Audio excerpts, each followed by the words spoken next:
ಚಲಪತಿಗೆ ಗೊತ್ತಿತ್ತು, ಅದೇ ಊರಿನ ಇನ್ನೊಂದು ಮೂಲೆಯಲ್ಲಿರುವ ಮನೆಯಲ್ಲಿ ತನ್ನನ್ನು ಈ ನಡುರಾತ್ರಿಯಲ್ಲಿ, ಬೆಳಗಿನ ಜಾವದಲ್ಲಿ, ಯಾವುದೇ ದಿನದ ಯಾವುದೇ ಕ್ಷಣದಲ್ಲಿ, ಅದೆಂತಹದ್ದೇ ಸಂದರ್ಭದಲ್ಲಿ ಕೈ ಹಿಡಿದು ಮನೆಯೊಳಕ್ಕೆ ಕರೆದುಕೊಳ್ಳಬಲ್ಲ ಜೀವಿಯೊಂದಿದೆ. ಅದು ಕಾಂಚನಮಾಲ. ಅಲ್ಲಿಗೆ ತಾನು ಯಾವಾಗ ಬೇಕಾದರೂ ಹೋಗಬಹುದು. ತನ್ನ ಈ ನಿದ್ರಾಹೀನ ರಾತ್ರಿಗಳಲ್ಲಿ ತಾನು ಹೋಗಿ ಕಾಂಚನಮಾಲಾಳ ಮನೆ ಬಾಗಿಲು ತಟ್ಟಿದರೆ ಅದು ಅವಳಿಗೆ ಆಶ್ಚರ್ಯಕರವೂ ಅಲ್ಲ. ಆದರೆ ಹೀಗೆ ಬಿಕ್ಕುತ್ತಾ ಹೋಗಿ ಅವಳ ಮಡಿಲಿಗೆ ಬೀಳುವ ತಾನು ತನ್ನ ಮನದಾಳದ ದುಃಖ ಹೇಳದೆ ಹೋದರೆ ಅದನ್ನು ಅರ್ಥ ಮಾಡಿಕೊಳ್ಳದೆ ಇರುವಷ್ಟು ದಡ್ಡಳಲ್ಲ ಕಾಂಚನಮಾಲ. ಮತ್ತು ಒಬ್ಬರನ್ನೊಬ್ಬರು ತಾವೆಷ್ಟು ಪ್ರೀತಿಸುತ್ತೇವೆಂದರೆ ಹೇಳಿಕೊಳ್ಳದೇ ಇರಲು ತನ್ನಿಂದ ಸಾಧ್ಯವೂ ಇಲ್ಲ ಎಂದು ನಿರ್ಧರಿಸಿದ ಚಲಪತಿ. ಹೀಗಾಗಿ ಅವಳಲ್ಲಿಗೂ ಆತ ಹೋಗಲಿಲ್ಲ.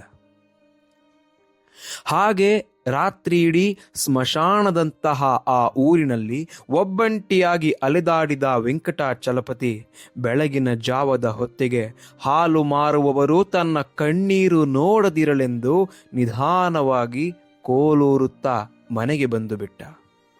51 ವರ್ಷ 9 ತಿಂಗಳು 4 ದಿನಗಳವರೆಗೂ ತಾನೊಬ್ಬನೇ ನುಂಗಿದ ಕಣ್ಣೀರನ್ನು ಈ ಇಳಿಗಾಲದಲ್ಲಿ ಮತ್ತೊಬ್ಬರು ನೋಡುವುದೇಕೆ? ಎಷ್ಟು ಹೊತ್ತಿಗೆ ಮಲಗಿದನೋ, ಯಾವಾಗ ನಿದ್ರೆ ಬಂದಿತ್ತೋ ಒಂದೂ ತಿಳಿಯದು. ಎಚ್ಚರವಾದಾಗ ಅವನು ತನ್ನ ತಾಯಿ ಮಲಗುತ್ತಿದ್ದ ಮಂಚದಲ್ಲಿದ್ದ. ಇಂತಹ ನೋವಿನ ಘಳಿಗೆಗಳಲ್ಲಿ ಆಸರೆ ಆಗಲೆಂದೇ ಚಲಪತಿ ತನ್ನ ತಾಯಿ ಬಳಸುತ್ತಿದ್ದ ಮಂಚವನ್ನ ಹಾಗೇ ಇರಿಸಿದ್ದ. ಎದ್ದು ಹಾಸಿಗೆಯ ಮೇಲೆ ಕುಳಿತಾಗ ಕಿಟಕಿಯ ಆಚೆಗೆ ಮನೆ ಕೆಲಸದ ಹುಡುಗಿಯರೊಂದಿಗೆ ಆಡುತ್ತಿದ್ದ ಕಲ್ಯಾಣಿಯ ದನಿ ಕೇಳಿಸಿತು. ಅವತ್ತು ಊರಿನ ಶಾಲೆಗಳಿಗೆ ರಜೆ ಇದ್ದುದರಿಂದ ಚಲಪತಿಯ ಕಾರಿನ ಡ್ರೈವರ್ ಹೋಗಿ ಅವಳನ್ನು ಲಂಡನ್ ಮಿಷನ್ ಸ್ಕೂಲಿನ ಬೋರ್ಡಿಂಗ್ನಿಂದ ಕರೆ ತಂದಿರಬೇಕು. ನಿಧಾನವಾಗಿ ಎದ್ದು ಬಚ್ಚಲು ಮನೆಗೆ ನಡೆದ ಚಲಪತಿ ಮೊದಲ ತಂಬಿಗೆ ನೀರನ್ನ ಭುಜಕ್ಕೆ ಸುರಿದುಕೊಳ್ಳುವಾಗ ಮುಂದೇನು ಮಾಡಬೇಕು ಎಂದು ತನ್ನನ್ನು ತಾನೇ ಕೇಳಿಕೊಂಡ. ಸ್ನಾನ ಮುಗಿಸಿ ಈಚೆಗೆ ಬಂದು ತನ್ನಲ್ಲಿ ಇದ್ದವುಗಳ ಪೈಕಿ ಅತ್ಯುತ್ತಮವಾದ ಉಡುಪು ಆಯ್ದು ಧರಿಸಿಕೊಂಡ. ಎಂದಿಗಿಂತ ಶ್ರದ್ಧೆಯಿಂದ ಮೀಸೆ, ಉಳಿದಿಷ್ಟು ತಲೆಗೂದಲನ್ನ ಬಾಚಿಕೊಂಡ. ಡ್ರೆಸ್ಸಿಂಗ್ ರೂಮಿನಿಂದ ಈಚೆಗೆ ಬರುವಾಗ ಕಿಟಕಿಯ ಆಚೆಗೆ ತನ್ನ ಫ್ರಿಲ್ಲುಗಳನ್ನು ಒದೆಯುತ್ತಾ ಕೆಲಸದ ಹುಡುಗಿಯರೊಂದಿಗೆ ಚೆಂಡಾಡುತ್ತಿದ್ದ ಕಲ್ಯಾಣಿ ಕಾಣಿಸಿದಳು. ಹಾಗೆ ಅವಳನ್ನು ನೆರಿಗೆಯ ಲಂಗದಲ್ಲಿ ನೋಡಿದಾಗಲೆಲ್ಲ ಆಗುತ್ತಿದ್ದ ವಿಲಕ್ಷಣ ಕಂಪನ ಅವತ್ತು ಚಲಪತಿಗೆ ಆಗಲಿಲ್ಲ. ಮನೆಯಿಂದ ಹೊರಡುವ ಮುನ್ನ ತನ್ನೊಂದಿಗೆ ಬರಬೇಕೆಂದು ಅವಳಿಗೆ ಸನ್ನೆ ಮಾಡಿದ ಚಲಪತಿ ತೀರ ಕಾರು ಹತ್ತಿ ಕೂರುವಾಗ, ಇವತ್ತು ಅದೆಲ್ಲ ಮಾಡದ್ ಬೇಡ ಅಂದು ಬಿಟ್ಟ. ಅದರ ಅವಶ್ಯಕತೆಯೇ ಇರಲಿಲ್ಲ. ಆಫೀಸಿನ ಹಿಂದಿದ್ದ ತನ್ನ ಗುಪ್ತ ಸ್ವರ್ಗಕ್ಕೆ ಆ ಹುಡುಗಿಯನ್ನ ಕರೆದೊಯ್ದು ಅರ್ಧ ಶತಮಾನದ ಹಿಂದೆ ಮಾಡಿ ಮರೆತಿದ್ದ ಸುಪ್ತ ಕಸರತ್ತುಗಳನ್ನ ಮಾಡಿ ತಣಿಯುತ್ತಿದ್ದ ಚಲಪತಿ ಅಂದು ಮಾತ್ರ ಅದೆಲ್ಲ ಬಿಟ್ಟು ಅವಳನ್ನ ಐಸ್ ಕ್ರೀಮು ಮಾರುವ ಅಂಗಡಿಯೊಂದಕ್ಕೆ ಕರೆದೊಯ್ದ. ಅವಳಿಗೆ ಬಣ್ಣ ಬಣ್ಣದ ಐಸ್ ಕ್ರೀಮು ಕೊಡಿಸಿ ತಾನೊಂದು ಹಾಲಿಲ್ಲದ ಕಾಫಿ ಹೀರಿದ. ತುಂಬ ಆಸೆಯಿಂದ ಐಸ್ ಕ್ರೀಮು ತಿನ್ನುತ್ತಿದ್ದ ಕಲ್ಯಾಣಿಯನ್ನೇ ನೋಡುತ್ತಾ ಕೂತಿದ್ದವನು ಇದ್ದಕ್ಕಿದ್ದಂತೆ, ನಾನು ಮದುವೆ ಆಗ್ತಾ ಇದ್ದೀನಿ ಅಂದು ಬಿಟ್ಟ. ಹುಡುಗಿ ವಿಚಲಿತಳಾದಳು. ಹೇಗೆ ಪ್ರತಿಕ್ರಿಯಿಸಬೇಕೋ ತಿಳಿಯದೆ ಅವನ ಕಣ್ಣುಗಳನ್ನ ನೋಡಿದಳು. ಐಸ್ ಕ್ರೀಮಿನ ಒಡಲಿಗೆ ಚುಚ್ಚಿದ್ದ ಚಮಚೆ ಹಾಗೆ ಉಳಿದು ಹೋಯಿತು. ಅಷ್ಟು ಬೇಗನೆ ಸಾವರಿಸಿಕೊಂಡ ಕಲ್ಯಾಣಿ ನಸುನಕ್ಕು, ಸುಳ್ಳು, ಮುದುಕರು ಮದುವೆ ಆಗಲ್ಲ ಅಂದಳು. ಅವತ್ತು ಮತ್ತು ಅವತ್ತಿನಿಂದ ಮುಂದೆ ಚಲಪತಿ ಕಲ್ಯಾಣಿಯೊಂದಿಗೆ ತೀರಾ ಬೇರೆಯಾಗಿಯೇ ವರ್ತಿಸಿದ. ಅವಳನ್ನು ತನ್ನ ಕಿರುಬೆರಳ ಆಸರೆಯಲ್ಲಿ ನಡೆಸಿಕೊಂಡು ಹೋಗಿ ಸಿನಿಮಾ ತೋರಿಸಿದ, ಸರ್ಕಸ್ ತೋರಿಸಿದ, ಅವಳು ಕೇಳಿದ್ದನ್ನೆಲ್ಲ ಕೊಡಿಸಿದ. ತನ್ನೊಟ್ಟಿಗೆ ಕಾರಿನಲ್ಲಿ ಕೂರಿಸಿಕೊಂಡು ಇಡೀ ಊರು ಸುತ್ತಿಸಿದ. ಒಟ್ಟಿನಲ್ಲಿ ಇನ್ನು ಮೇಲೆ ನಾನು ನಿನಗೆ ಯೋಗಕ್ಷೇಮ ನೋಡಿಕೊಳ್ಳುವ ಹಿರಿಯನಾಗಬೇಕೇ ಹೊರತು ನಿನ್ನ ಪ್ರೇಮಿಯಲ್ಲ ಎಂಬುದನ್ನು ಮನವರಿಕೆ ಮಾಡಿಕೊಡಲು ಇನ್ನಿಲ್ಲದ ಪ್ರಯತ್ನಗಳನ್ನು ಮಾಡಿದ. ಇದ್ದಕ್ಕಿದ್ದಂತೆ ಅವನಿಗೆ ತನ್ನ ಹಾಗೂ ಕಲ್ಯಾಣಿಯ ವಯಸ್ಸುಗಳೇನು ಎಂಬುದು ಡಾಕ್ಟರ್ ಗೌಡ ಸತ್ತು ಮಲಗಿದ ಮಾರನೆಯ ದಿನ ರಾತ್ರಿಯಿಂದಲೇ ಜ್ಞಾಪಕಕ್ಕೆ ಬಂದುಬಿಟ್ಟಿತ್ತು. ಡ್ರೈವರನೊಬ್ಬನನ್ನೇ ಅವಳ ಬೋರ್ಡಿಂಗಿಗೆ ಕಳಿಸಿ ಕಲ್ಯಾಣಿಯನ್ನು ಅವಳ ಗೆಳತಿಯರೊಂದಿಗೆ ಕರೆದೊಯ್ದು ಸುತ್ತಾಡಿಸಬೇಕೆಂದು ಹೇಳಿದ್ದ. ತಾನು ಅವಳನ್ನು ನೋಡುವ ಉಮ್ಮೇದಿಯಲ್ಲಿ ಇಲ್ಲವೆಂದೂ ಹೇಳಿ ಕಳಿಸಿದ್ದ. ಅಲ್ಲಿಗೆ ತನ್ನ ಬದುಕಿನಲ್ಲಿ ಆ 16ರ ಹುಡುಗಿಯ ಪಾತ್ರ ಮುಗಿಯಿತೆಂದು ಅವನು ಏಕಮುಖವಾಗಿ ನಿರ್ಧರಿಸಿದ. ಅವತ್ತೇ ರಾತ್ರಿ ಮಾಂಡೋವಿಯಲ್ಲಿ ಕ್ಷಮೆ ಕೇಳಿ ಪತ್ರ ಬರೆಯಬೇಕು. ಆದರೆ ತನ್ನಲ್ಲಿ ಇನ್ನೂ ಕಳೆದ ಶತಮಾನದ ಪ್ರೇಮವು ಜಾಗೃತವಾಗಿದೆ ಎಂಬುದನ್ನು ತಿಳಿಸಬೇಕು ಅಂದುಕೊಂಡನಾದರೂ ಆ ವಿಚಾರವನ್ನು ವಿನಾಕಾರಣ ಕೈಬಿಟ್ಟಿದ್ದ.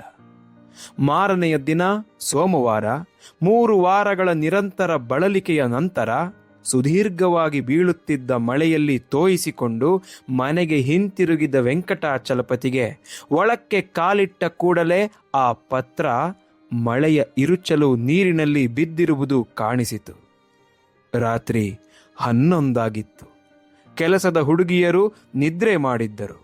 ಟೇಬಲಿನ ಮೇಲೆ ಅವನ ರಾತ್ರಿಯ ಊಟ ಬಡಿಸಿಟ್ಟಿದ್ದರಾದರೂ 3 ವಾರಗಳ ನಂತರ ಅವತ್ತೇ ಅಷ್ಟಿಷ್ಟು ಕಾಣಿಸಿಕೊಂಡಿದ್ದ ಹಸಿವು ಆ ಪತ್ರ ನೋಡಿದ ಭಾವೋದ್ವೇಗದಲ್ಲಿ ಹೇಳದೆ ಕೇಳದೆ ಮರೆಯಾಗಿ ಹೋಗಿತ್ತು. ಚಲಪತಿ ಎಷ್ಟು ಭಾವುಕನಾಗಿದ್ದನೆಂದರೆ ಮಲಗುವ ಕೋಣೆಯ ದೀಪದ ಸ್ವಿಚ್ಚನ್ನು ತಕ್ಷಣ ಒತ್ತಲು ಅವನಿಂದ ಆಗಲಿಲ್ಲ. ಅತಿ ಪ್ರಯಾಸದಿಂದ ದೀಪ ಹಾಕಿ ಟೇಬಲಿನ ಮೇಲೆ ಆ ತೊಯ್ದ ಪತ್ರವನ್ನು ಇಟ್ಟು ನಿಧಾನವಾಗಿ ಕೋಟು ಕಳಚಿದ. ಅಂಗಿಯ ಗುಂಡಿಗಳನ್ನು ಒಂದೊಂದಾಗಿ ಬಿಚ್ಚಿ ಅಲ್ಲಿದ್ದ ಹ್ಯಾಂಗರಿಗೆ ಬಟ್ಟೆಗಳನ್ನು ಮಡಚಿ ಹಾಕಿ ಅಷ್ಟೇ ವ್ಯವಧಾನದಿಂದ ಬೂಟು ಸಾಕ್ಸ್ಗಳೆರಡನ್ನೂ ತೆಗೆದ. ಉದ್ವಿಗ್ನಗೊಂಡ ಮನಸ್ಸನ್ನು ಹಿಡಿತಕ್ಕೆ ತಂದುಕೊಳ್ಳಲೆಂದೇ ಅವನು ಅದನ್ನೆಲ್ಲ ಅತ್ಯಂತ ವ್ಯವಸ್ಥಿತವಾಗಿ ವ್ಯವಧಾನದಿಂದ ಮಾಡಿದ. ಅದೆಲ್ಲ ಮುಗಿಯುವ ಹೊತ್ತಿಗೆ ಮನಸ್ಸು ಸ್ಥಿಮಿತಕ್ಕೆ ಬಂದಿತ್ತಾದರೂ ಪತ್ರವನ್ನು ಎಲ್ಲಿಟ್ಟನೆಂಬುದೇ ಮರೆತು ಹೋದಂತಾಗಿ ಮತ್ತೆ ಕಳವಳಗೊಂಡ. ಪತ್ರ ಅಲ್ಲೇ ಟೇಬಲಿನ ಮೇಲಿತ್ತು. ಕರ್ಚೀಪಿನಿಂದ ಅದನ್ನು ಮೃದುವಾಗಿ ಒರೆಸಿದ. ಕವರು ತೊಯ್ದು ಹೋಗಿದ್ದುದರಿಂದ ಅದರ ಅಂಟು ಬಿಚ್ಚಿಕೊಂಡು ಅದನ್ನು ಹರಿದು ಪತ್ರ ತೆಗೆಯುವ ಅವಶ್ಯಕತೆಯೇ ಇರಲಿಲ್ಲ. ಇಷ್ಟು ವರ್ಷಗಳ ತನಕ ತಮ್ಮಿಬ್ಬರ ಮಧ್ಯೆಯಷ್ಟೇ ಇದ್ದ ಪುರಾತನ ರಹಸ್ಯವೊಂದನ್ನು ಈ ಪತ್ರ ಬರೆಯುವ ಮೂಲಕ ಮಾಂಡೋವಿ 3ನೆಯ ವ್ಯಕ್ತಿಗೆ ರಟ್ಟು ಮಾಡಿದ್ದಾಳೆ ಎನಿಸಿತು. ಅದ್ಯಾರೇ ತಂದು ಇದನ್ನು ತನ್ನ ಮನೆಯೊಳಕ್ಕೆ ಹಾಕಿರಲಿ. ಗಂಡ ಸತ್ತ 3ನೆಯ ವಾರಕ್ಕೇನೆ ವಿಧವೆ ಮಾಂಡೋವಿ ಸಂಬಂಧವೇ ಇಲ್ಲದ ಬ್ರಹ್ಮಚಾರಿಯೊಬ್ಬನಿಗೆ ಪತ್ರ ಬರೆಯುತ್ತಾಳೆಂದರೆ ಏನೋ ಇರಬೇಕು ಅಂದುಕೊಂಡಿರುತ್ತಾರೆ. ಮಾಮೂಲಿ ಪೋಸ್ಟಿನ ಮುಖಾಂತರವೂ ಅದನ್ನು ಕಳಿಸುವ ತಾಳ್ಮೆ ಇಲ್ಲ ಅವಳಿಗೆ. ಅನಾಮಧೇಯ ಪತ್ರವೇನೋ ಎಂಬಂತೆ ಮನೆಯ ವರಾಂಡಾದೊಳಕ್ಕೆ ಹಾಕಿ ಬರಲು ಹೇಳಿದ್ದಾಳೆ ಅಂದುಕೊಳ್ಳುತ್ತಾ ಪತ್ರವನ್ನು ಹೊರತೆಗೆದ ಚಲಪತಿ. ನಮಸ್ಕಾರ, ಯೋಗಕ್ಷೇಮ, ವಿಚಾರಣೆಗಳು ಯಾವುವೂ ಇಲ್ಲದೆ ಒತ್ತಾಗಿ ಚಿಕ್ಕದಾಗಿ ಬರೆಯಲಾಗಿದ್ದ ಆ 3 ಪುಟಗಳ ಪತ್ರವನ್ನ ಬಿರಬಿರನೆ ಓದತೊಡಗಿದ. ಒಂದೇ ಉಸುರಿಗೆ ತನ್ನಿಂದ ಎಷ್ಟು ಸಾಧ್ಯವೋ ಅಷ್ಟು ವೇಗವಾಗಿ ಮೊದಲ ಬಾರಿಗೆ ಆ ಪತ್ರವನ್ನ ಓದಿ ಮುಗಿಸಿದ.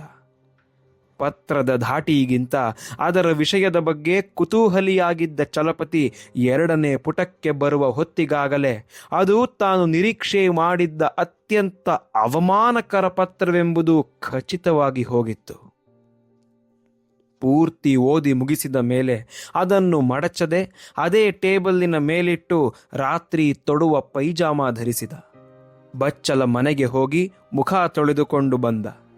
ಬೆನ್ನಿಗೆ 2 ದಿಂಬುಗಳನ್ನು ಇಟ್ಟುಕೊಂಡು ಹೊರಗೆ ಕುಳಿತು ಮತ್ತೆ ಆ ಪತ್ರವನ್ನ ಎತ್ತಿಕೊಂಡ. ಈಗ 2ನೆಯ ಬಾರಿ ಒಂದೊಂದು ಅಕ್ಷರವನ್ನು, ಅದರ ಹಿಂದಿನ ಯಾವುದೇ ರಹಸ್ಯವೂ ತನ್ನಿಂದ ಮರೆಯಾಗಿ ಹೋಗದಂತೆ ಮತ್ತೆ ಮತ್ತೆ ಎಚ್ಚರದಿಂದ ಓದಿದ. ಮತ್ತೆ ಅದನ್ನು 4 ಬಾರಿ ಓದಿದ. ಆ ರಾತ್ರಿ ಸೋಮಯಾಜುಲ ವೆಂಕಟಾಚಲಪತಿ ಮಾಂಡೋವಿಯ ಪತ್ರವನ್ನ ಅದೆಷ್ಟು ಬಾರಿ ಓದಿದನೆಂದರೆ ಅವನ ತುಂಬೆಲ್ಲ ಅಕ್ಷರಗಳೇ, ಶಬ್ದಗಳೇ ತುಂಬಿ ಹೋಗಿ ಕಡೆಗೆ ಯಾವ ಅಕ್ಷರಕ್ಕೂ ಯಾವ ಶಬ್ದಕ್ಕೂ ಅರ್ಥವೇ ಇಲ್ಲವೆಂಬಂತಾಗಿ ಹೋಯಿತು. ನಡುರಾತ್ರಿ ದಾಟಿದ ನಂತರ ಅದರಲ್ಲಿ ಓದುವುದು ಇನ್ನೇನು ಉಳಿದಿಲ್ಲವೆನಿಸಿದಾಗ ಆ ಪತ್ರವನ್ನು ಎಚ್ಚರಿಕೆಯಿಂದ ತನ್ನ ಖಾಸಗಿ ಟೇಬಲ್ದಿನ ಕಣದಲ್ಲಿ ಇಟ್ಟು ಮಂಚದ ಮೇಲೆ ಅಂಗಾತ ಮಲಗಿಕೊಂಡ. ಮತ್ತು ಮುಂದಿನ 4 ಗಂಟೆಗಳ ಕಾಲ ಅವನು ಒಂದೇ ಒಂದು ಸಲವೂ ಕಣ್ಣು ಮಿಟುಕಿಸಲಿಲ್ಲ. ಸತ್ತವನಿಗಿಂತಲೂ ಸತ್ತವನಂತೆ ಹಾಗೆ ಎಷ್ಟೋ ಹೊತ್ತು ಮಲಗಿದ್ದವನು ಯಾವಾಗಲೋ ಎದ್ದು ಹೋಗಿ ಅಡುಗೆ ಮನೆಯಲ್ಲಿ ಕೀಲೆಣ್ಣೆಯಷ್ಟು ಕಪ್ಪಗಿನ ಕಾಫಿ ಮಾಡಿಕೊಂಡು ಕುಡಿದ. ತನ್ನ ಕಟ್ಟಿಸಿದ ಹಲ್ಲುಗಳನ್ನು ಟೇಬಲಿನ ಮೇಲಿದ್ದ ನೀರಿನ ಬಟ್ಟಲಿನಲ್ಲಿ ಅದ್ದಿಟ್ಟು ಮತ್ತೆ ಯೋಗಿಯ ಭಂಗಿಯಲ್ಲಿ ಕಣ್ಣು ಮಿಟುಕಿಸದೆ ಮಲಗಿದ. ಬೆಳಗಿನ ಜಾವ ಕೆಲಸದ ಹುಡುಗಿ ಅವನಿಗಾಗಿ ಕಾಫಿ ಮಾಡಿಕೊಂಡು ಬರುವಷ್ಟರಲ್ಲಿ ತಾನು ಮುಂದೇನು ಮಾಡಬೇಕು ಎಂಬುದು ಸೋಮಯಾಜುಲ ವೆಂಕಟಾಚಲಪತಿಗೆ ಗೊತ್ತಾಗಿ ಹೋಗಿತ್ತು. ಪತ್ರದಲ್ಲಿ ಮಾಂಡೋವಿ ಮಾಡಿದ ಅವಮಾನ, ಅವಳ ಅಗಾಧ ದೂಷಣೆ, ಬೈಗುಳ ಯಾವುದೂ ಕೂಡ ಚಲಪತಿಯನ್ನ ನೋವಿಗೆ ಈಡು ಮಾಡಿರಲಿಲ್ಲ. ಮಾಂಡೋವಿಯ ಸ್ವಭಾವ ಮತ್ತು ಅವಳು ಪತ್ರ ಬರೆಯಬೇಕಾಗಿ ಬಂದ ಸಂದರ್ಭ ಎರಡನ್ನೂ ಅರಿತಿದ್ದ ಚಲಪತಿಗೆ ಆ ಪತ್ರ ಅಚ್ಚರಿಯನ್ನೇನು ಉಂಟು ಮಾಡಿರಲಿಲ್ಲ. ಅವನಲ್ಲಿ ಆಸಕ್ತಿ ಮೂಡಿಸಿದ್ದು ಪತ್ರ ಬಂತಲ್ಲ ಎಂಬುದೊಂದೇ. ಒಂದು ಪತ್ರ ಅವನ ಎಲ್ಲ ನಿರಾಸಕ್ತಿಯನ್ನ ಹೊಡೆದು ಓಡಿಸಿತ್ತು. ಅದಕ್ಕೆ ಉತ್ತರ ಬರೆಯುವ ಹಕ್ಕು ಅವನಿಗೆ ಒದಗಿ ಬಂದಿತ್ತು. ಒಂದು ಅವಕಾಶ ದೊರೆತಿತ್ತು. ನಿಜ ಹೇಳಬೇಕೆಂದರೆ ಅದು ಅವನಿಂದ ಒಂದು ಉತ್ತರವನ್ನ ಬಯಸಿತ್ತು. ಹೌದು ಹೌದು, ಇಷ್ಟು ವರ್ಷಗಳ ಕಾಲ ಚಲಪತಿ ಯಾವುದನ್ನು ಬಯಸಿದ್ದನೋ ಅದೇ ಆಗಿದೆ.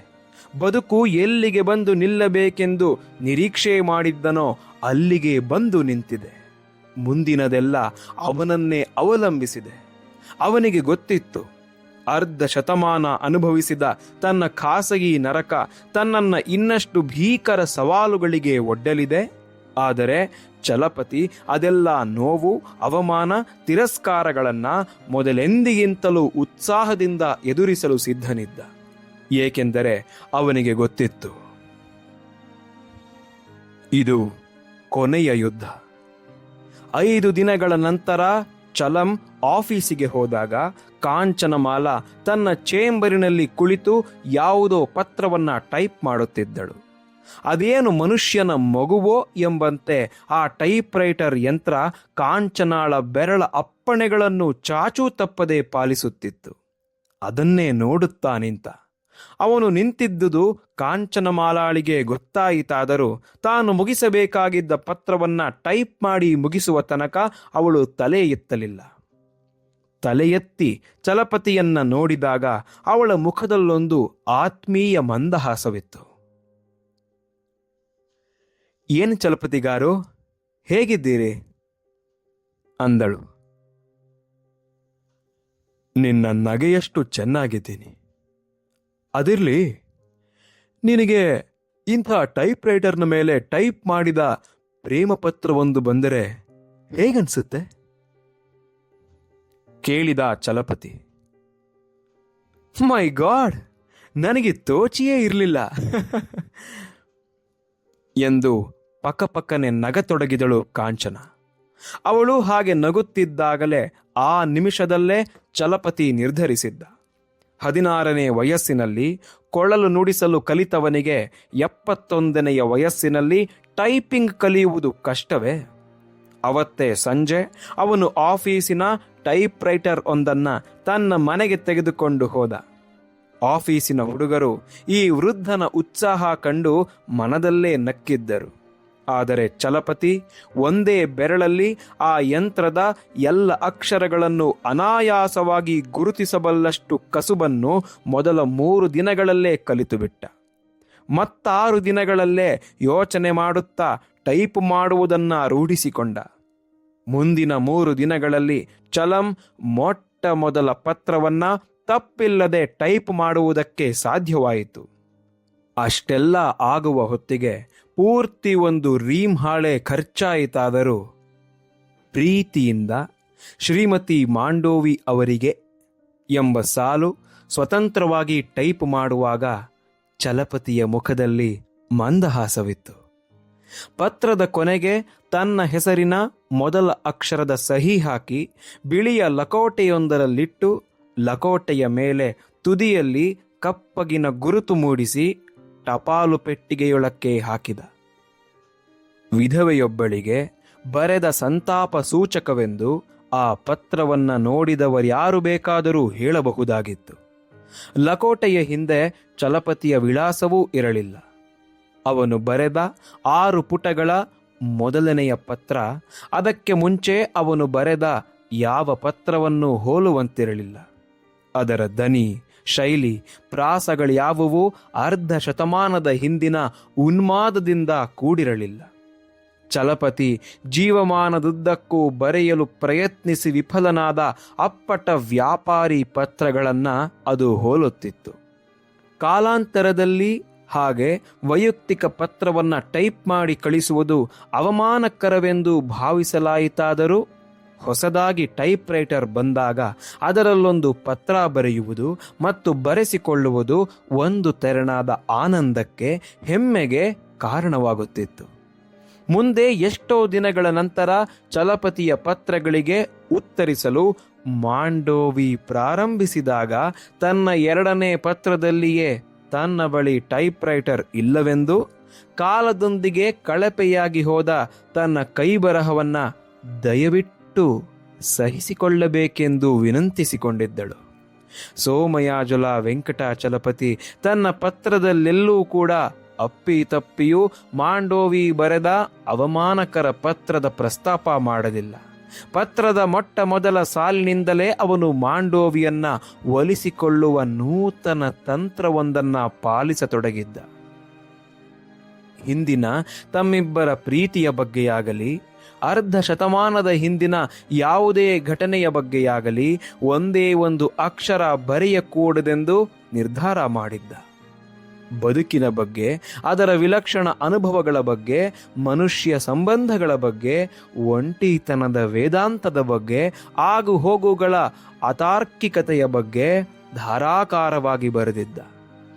ಹಿಂದೆ ಮಾಂಡೋವಿಯಿಂದ ತಿರಸ್ಕೃತನಾಗಿ ಕಂಡವರಿಗೆ ಪ್ರೇಮ ಪತ್ರ ಬರೆದುಕೊಡುತ್ತಿದ್ದ ದಿನಗಳಲ್ಲಿ ತಾನು ಬರೆಯಬೇಕೆಂದುಕೊಂಡಿದ್ದ ಅಗಾಧ ಪ್ರೇಮ ಪುಸ್ತಕದ ಕೆಲವು ಸಂಗತಿಗಳನ್ನೇ ಮಾಂಡೋವಿಗೆ ಬರೆದ ಪತ್ರದಲ್ಲಿ ತುಂಬಿಸತೊಡಗಿದ್ದ.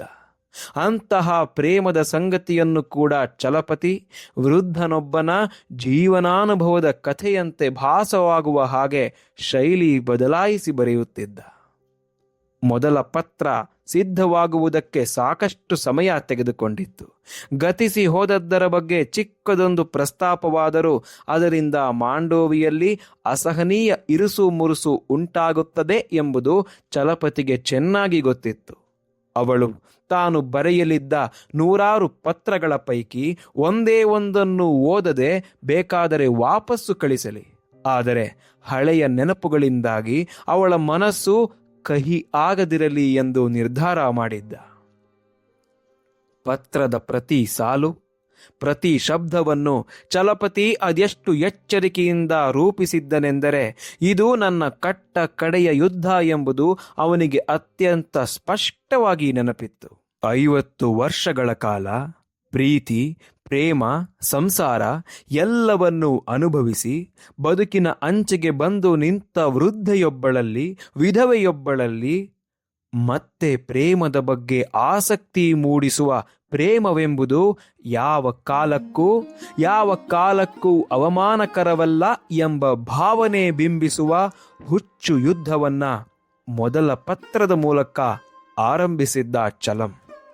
ತನ್ನ ಪತ್ರಕ್ಕೆ ತಕ್ಷಣ ಅವಳಿಂದ ಉತ್ತರ ನಿರೀಕ್ಷಿಸಕೂಡದು ಎಂಬಷ್ಟು ವಿಚಕ್ಷಣೆ ಚಲಪತಿಯಲ್ಲಿತ್ತು. ಸದ್ಯ ಅವಳು ಅದನ್ನ ಓದದೆ ಹಿಂತಿರುಗಿಸದಿದ್ದರೆ ಸಾಕು ಅಂದುಕೊಳ್ಳುತ್ತಿದ್ದ. ಅವಳು ಹಿಂತಿರುಗಿಸಲಿಲ್ಲ. ಅದೊಂದನ್ನೇ ಅಲ್ಲ, ಆನಂತರ ಅವನು ಬರೆದ ಅಸಂಖ್ಯಾತ ಪತ್ರಗಳಲ್ಲಿ ಯಾವುದೊಂದನ್ನು ಹಿಂತಿರುಗಿಸಲಿಲ್ಲ. ದಿನ ಕಳೆಯುತ್ತಾ ಹೋದವು. ದಿನಗಳೆದಂತೆಲ್ಲ ಚಲಪತಿಯಲ್ಲಿ ಉತ್ಸಾಹ ಇಮ್ಮಡಿಸತೊಡಗಿತು. ಅವಳು ಇಷ್ಟು ದಿನವಾದರೂ ಪತ್ರಗಳನ್ನು ಹಿಂತಿರುಗಿಸುತ್ತಿಲ್ಲವೆಂದರೆ ಒಂದಲ್ಲ ಒಂದು ದಿನ ಪತ್ರಕ್ಕೆ ಉತ್ತರಿಸುತ್ತಾಳೆ ಎಂಬ ಆಸೆ ಅವನಲ್ಲಿ ಸ್ಥಿರವಾಗತೊಡಗಿತು. ಪ್ರಾರಂಭದಲ್ಲಿ ಪಳಗದ ಬೆರಳುಗಳು ಅವನಿಂದ ಹೆಚ್ಚೆಂದರೆ ವಾರಕ್ಕೊಂದು ಪತ್ರ ಬರೆಸುತ್ತಿದ್ದವು.